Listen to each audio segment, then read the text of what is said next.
Good morning. I am Dr. Jyoti Kanjivaram, Professor of Community Medicine, Narayana Medical College, Nellore. Today I am here to share with you the importance of World Mosquito Day 2020. Every year, all the months, we observe one or two public health days like the recently concluded Breastfeeding Week or the ORS Day, World AIDS Day, etc. Today we are here to observe the World Mosquito Day. So you must be wondering why such importance is given to a small creature like mosquito. Though it is small in size, the public health problem it creates is very huge, they being diseases like malaria, filaria, dengue, chikungunya, Zika, Japanese encephalitis, etc. And these cause much suffering, illness and deaths. This year's World Mosquito Day theme is a topic related to malaria. The first World Mosquito Day was observed in the year 1897 when Sir Ronald Ross found a link between mosquitoes and transmission of malaria in human beings. This Mosquito Day raises the awareness about malaria, its prevention, and also about the procuring of funds into research for the cure of malaria. We can observe World Mosquito Day many ways, and one of them being time spent on raising awareness about malaria and how to prevent it through onlines, and that is what we are here doing today.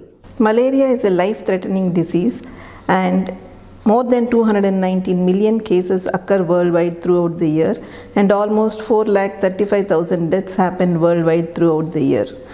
Malaria is present in more than 100 countries throughout the globe, and 70% of the burden is concentrated in 11 countries of the world, India being one of them, and the rest of the 10 countries in the African continent. There are over 3,000 species of mosquitoes worldwide, world over, and among these, only 3 to 4 species cause dangerous diseases. And these species are Anopheles, Culex, Aedes, and Mansonoids. Anopheles is the mosquito, female mosquito, which causes malaria in human beings. It acts as a vector in transmitting the malarial parasite in the humans. Before going to the prevention part, it is better we know certain aspects of the bionomics of different species of mosquitoes. Most of the species, except for Aedes mosquito, bite during the night time, whereas Aedes is a day biter.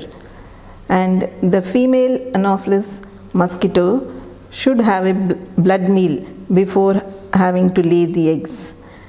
Then coming to the breeding habits of these mosquitoes, Anopheles mosquito breeds in fresh water, and Culex breeds in dirty water, Aedes breeds in stagnant water, and Mansonoids on aquatic vegetations.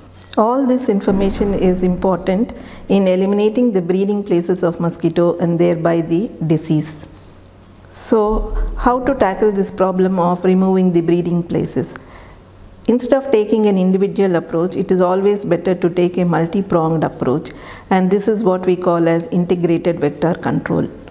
This integrated vector control is a three-pronged approach directing the actions against larva, adult, and also personal protection.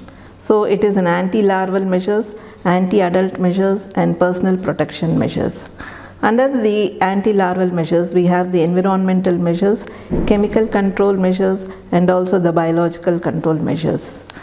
Under the environmental control, we have something called source reduction. So this refers to filling up of all the ditches, puddles of water, leveling them, and also drainage of breeding places, and also practicing one day dry day, removing all the collected waters, throwing them off, and again filling the containers, and also weeding out of aquatic plantations. So all these tend to remove the breeding of the mosquitoes, different species of mosquitoes. Next is the chemical measures, where we apply mineral oils to water surfaces, and application of these mineral oils to water collection forms a very thin surface lining over the water, and it makes difficult for the larva to breathe oxygen and they die out naturally.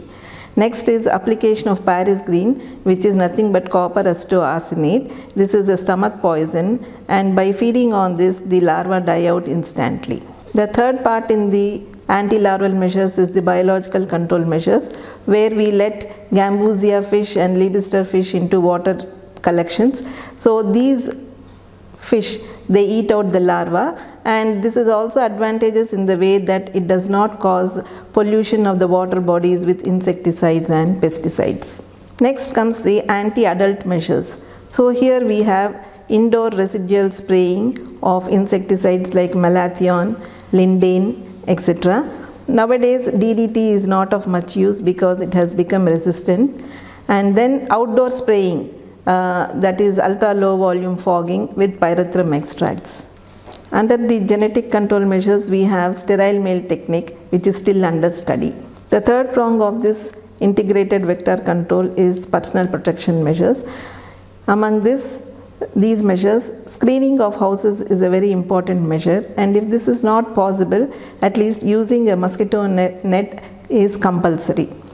Nowadays, government is supplying insecticide treated long lasting mosquito nets in the tribal areas under the program to bring down the morbidity and mortality, which is very high among the tribals. Then comes the usage of repellents, be it coils, liquids, or topical applications like odomas, or usage of mosquito bats, but these should be done with caution and these should be kept away out of reach of children. Lastly, I request everyone to be fully clothed so that we can prevent the bites of mosquitoes. I end this talk by giving the message that our health is our own responsibility, and by practicing all these things, we can surely bring down the mortality or morbidity caused by this small creature called mosquito. Thank you.